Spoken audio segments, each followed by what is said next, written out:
বিশ্বাস করা কঠিন তাই না? প্রায় ২০ বছরের আন্তর্জাতিক কেরিয়ার, ৬টি বিশ্বকাপ, অসংখ্য রেকর্ড, তবুও ইংল্যান্ডের বিপক্ষে কখনোই মাঠে নামেননি লিওনেল মেসি। অবশেষে সেই অপেক্ষারই অবসান হতে যাচ্ছে বিশ্বকাপের সেমিফাইনালে। ফুটবল ইতিহাসের অন্যতম সেরা খেলোয়াড় লিওনেল মেসি আন্তর্জাতিক ক্যারিয়ারে ব্রাজিল, জার্মানি, ফ্রান্স, ইতালি, উরুগুয়ের মতো প্রায় সব বড় দলের বিপক্ষেই খেলেছেন তিনি। কিন্তু অবাক করার বিষয় হলো ইংল্যান্ডের বিপক্ষে আজ পর্যন্ত একবারও মাঠে নামেননি আর্জেন্টাইন অধিনায়ক। অবশেষে সেই দীর্ঘ প্রতীক্ষার অবসান হতে যাচ্ছে বিশ্বকাপের সেমিফাইনালে।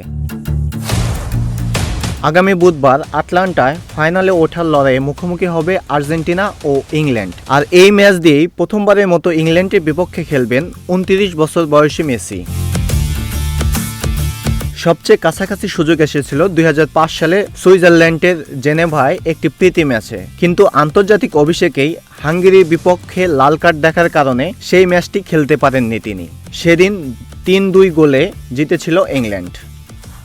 জাহিদুল ইসলাম, নিউজ ফ্ল্যাশ ৭১।